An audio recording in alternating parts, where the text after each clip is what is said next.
Jag tror att Alba för 6 år sedan visste ändå att det här skulle komma. Albert Bostrom, 227.5. För det har alltid varit mitt mål, det är därför jag fortsatt kämpa.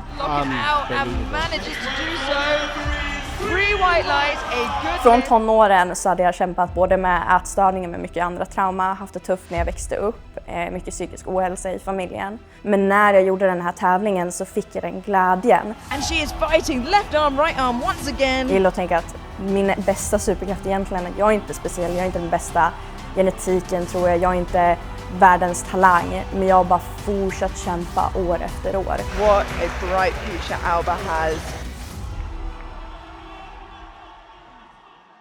Så 2021 blev jag uttagen till mitt första junior-VM. Jag minns den dagen när jag fick veta att jag skulle få åka så grät jag av glädje i en halvtimme för att jag var så glad. Men jag började maxa varenda pass för det, för att försöka tvinga fram en styrka för att bli så stark som möjligt så att jag skulle kunna vinna. Jag lyckades komma 3 på den tävlingen, men jag bommade många lyft så jag var verkligen inte nöjd eftersom det var så långt ifrån mina förväntningar och jag var extremt nervös.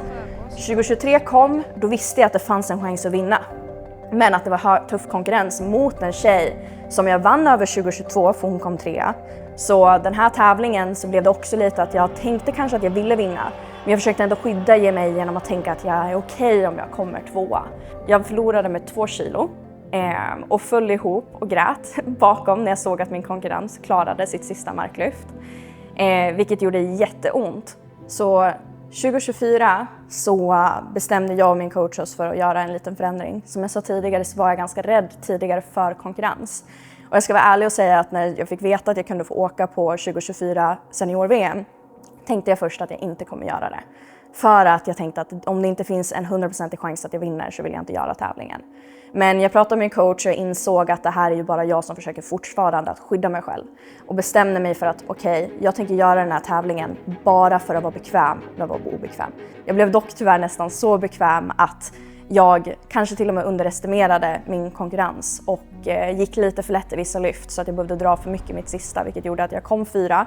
Jag tog ett juniorvärldsrekord men jag lyckades inte med det jag satt ut för att göra att ta. Men jag lärde mig extremt mycket och det hjälpte mig definitivt till nästa tävling som var junior-VM. Att nu var jag bekväm att vara under press, vilket jag aldrig tidigare hade varit. Om du vill vinna måste du gå in och du måste vara redo att förlora om det är så, men du måste gå in och tro på dig själv. Men jag trodde att det var verkligen en tät konkurrens. Jag trodde att jag hade någon bakom mig och att varje lyft krävdes och att skulle jag tappa ett enda lyft så betyder det att jag skulle förlora. För jag var verkligen så bestämd på att inte göra några misstag just på den här tävlingen. Och det gav resultat. Alba's coming and she wants you to know it.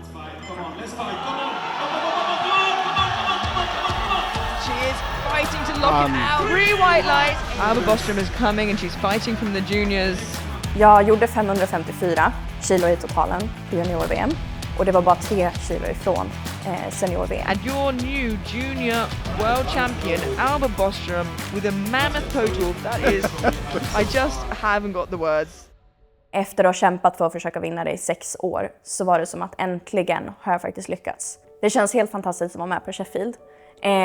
Men det känns som att det är definitivt en annan typ av press. Nu i alla fall. I början var det rätt läskigt de första veckorna efter jag fick veta det. Men nu har jag verkligen börjat komma till freds med att jag är faktiskt redo för det här.